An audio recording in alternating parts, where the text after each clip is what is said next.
I'm always making gingerbread cookies and sugar cookies. And I've stayed pretty consistent with not just those two types of cookies, but the recipe that I used for probably over a decade now. It's a holiday tradition for me. I love traditions like that. I feel like food especially is one of those things that stick out in your memory, like recipes that you make during certain times of the year just help anchor you to the season. But this year I thought I'd, stretch myself out a little bit from my comfort zone and make 2 new cookies. I still might make the other 2 at some point, but I want to first start with some new ones. And one is kind of a variation of a gingerbread cookie. It's a ginger molasses cookie, so I think the flavoring is going to be great. But unlike a gingerbread cookie, I won't have to be rolling out the dough, cutting it, baking, and then icing it. It's a little bit more of a simpler process. And then the other cookie that I want to make is a hot chocolate cookie. So that's the first one I'm going to start with. I've already got my sugars measured here. I'm also going to link these recipes I'm using down in the description box below. My butter has been out for a bit, so I'm hoping it's softened. My KitchenAid loves this time of year because I definitely get the most use out of it during the holidays.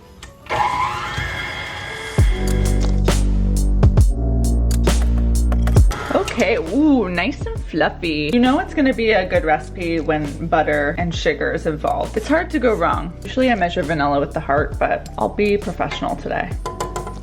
I was extra professional by cracking the eggs in a different bowl and not just directly into the mixture. Okay. I always have my recipes put up on my iPad. In a medium mixing bowl, whisk together the flour, hot chocolate mix. I know these are called hot chocolate cookies, but I'm genuinely shocked that it actually uses hot chocolate. I thought it would just use cocoa. And also, let's take note of the fact that I had to buy the biggest thing of cocoa because the small container was all sold out. So clearly everyone is having baking ideas right now. These measuring cups are so good because they're magnetic, so it keeps together in my drawer. Okay, 1, 2. 2.5 cups of all-purpose flour in grams. Flour weighs about 310 grams. Where did the lid go? Hot cocoa. Cocoa. Oh, this is very satisfying to open a new thing of cocoa.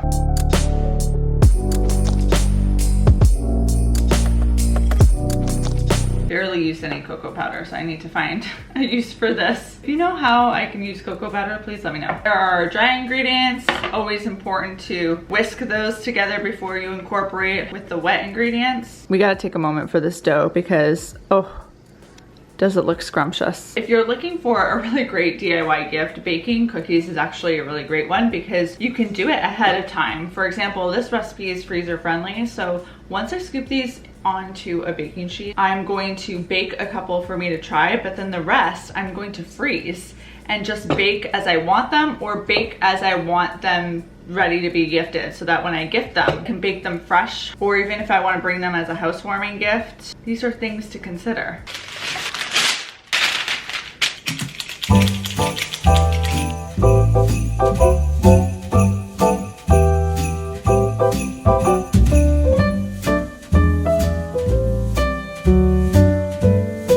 Because these are going into the fridge and not into the oven, I don't care about them being too close together. Oh my god, these seem so good. They smell delicious.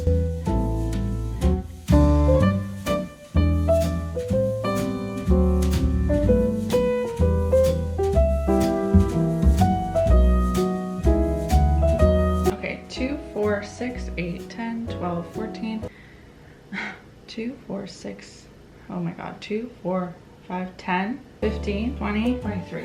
These I'm gonna blast in the fridge. I saved you from having to witness me make the ginger molasses dough. And I have no business going rogue with this recipe, but I'm going to go rogue anyways. Apparently I'm supposed to chill this for 2 hours before I form the dough balls, but it is 8 o'clock and I do not want to be doing this at 10. Definitely my fault for not reading the recipe properly. I should have, maybe started with that recipe before the hot chocolate ones. But someone in the comments said that they did this and it worked out. I need to take a scoop and then scoop it into sugar. Easy peasy. I'm really excited about these cookies in particular because it's really just a new way of presenting a lot of the flavors I like in a gingerbread cookie. Because as much as I love decorating cookies, and I think those are definitely the showstopper cookies during the holiday season, if you're making like a box of a lot of different flavors, it's really helpful to not have all of them be decorated ones.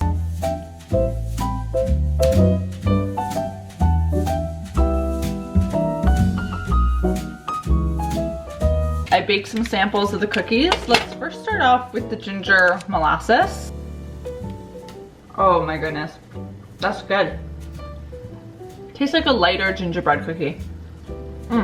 Now for the hot chocolate cookie. Ooh, there's some good marshmallow bits. Wow. I'm gonna take note of these recipes myself so that I don't forget about them in years to come. I'm a happy girl. After flash freezing these, I was able to put them in freezer bags so that they can go permanently in the freezer until I'm ready to bake them. You have to flash freeze so that the cookies don't stick together, because if I just put them in when they were room temperature, then they'd all just like squish. And then for the holidays, I have like these little boxes, these little cookie boxes. I bought this at Bulk Barn for like $1.50 that I can fill with tissue paper and some goodies. How fun. So I'm curious to know in the comment section down below, have you ever done a cookie box, and which cookies are essentials in your cookie box, or which ones as a cookie box consumer do you love to have in a cookie box?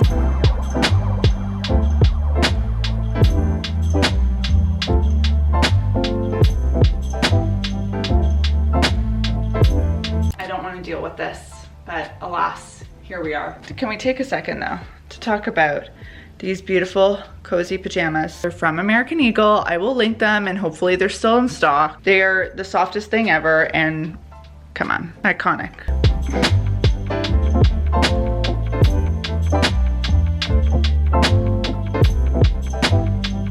One of the things I find just so amazing is how when I was a teen, I thought that air drying clothes was so crazy of a concept. Like, why not just use the dryer? And now as an adult, I despise the dryer, aside from like for sheets or towels. I get so scared to put anything in the dryer because I know it just kind of ruins clothes. Speaking of pajamas, this set from Abercrombie, it's like this satin striped set. I got it last year and I love it too. I think I have it in 3 different colors. Abercrombie is another great place for pajamas, not just for holiday stuff, but non-holiday pajamas. These are the accompanying pants. So, so comfy.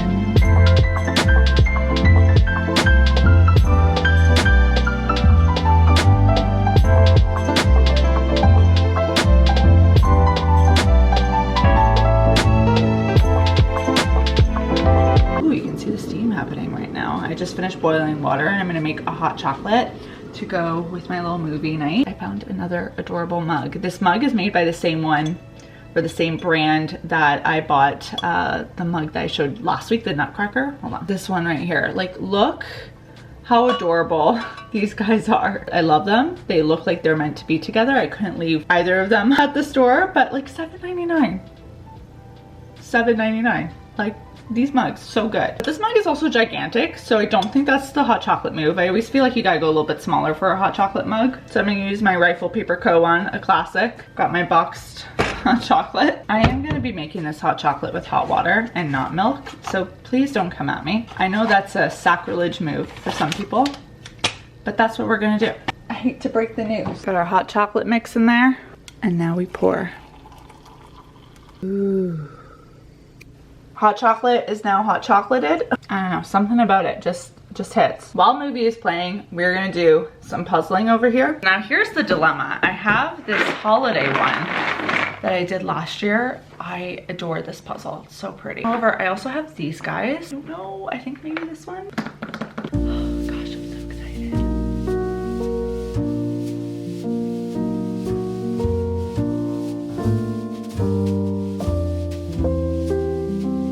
You gotta tell me in the comment section down below, what is your puzzle strategy? I feel like it's pretty intuitive to start with the edge pieces, because if you're not starting with the edge pieces, what are you doing?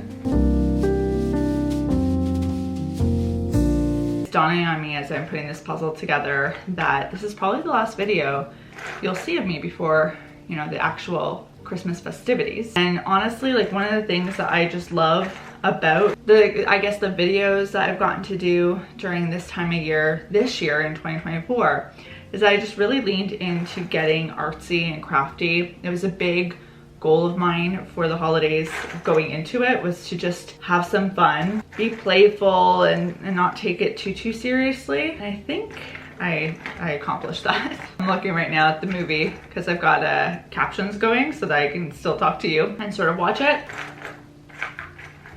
Ah, look at that. We got a trio. Things are coming together. Ooh, another one.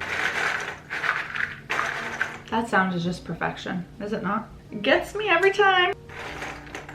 Gosh, I'm really liking that this is forcing me to slow down. I just feel like I've been go, go, go as of late, and it just feels like, woof, all of a sudden here I am. I don't know, I anticipated that I'd be feeling a lot of chaos right now, but at times where I do feel a little overwhelmed, instead of letting my brain spiral, I do think something tactile with your hands. I feel like that's the word of the year for me, tactile. I've used it way too much. Now that I've said it, you're probably gonna take note of it. But I like the word because it does like describe that like that getting involved sensation. There's just something to be said about doing something with your hands, and that like I'm doing this puzzle that has pieces that go together, things that have to click, and my job is just to solve it, and it gives me a clear objective. I don't have to think beyond like what's happening here and trying to squint and read the captions for the movie. Like when kids get sent to quiet time, right? When they're having tantrums or they're freaking out, you're like, you need some quiet time.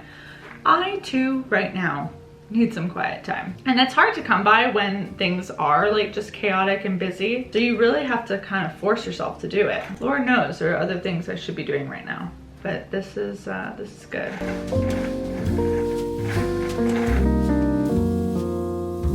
I'm making some serious progress, guys. Watch out. I need to find that one single corner piece or I'm gonna lose my mind.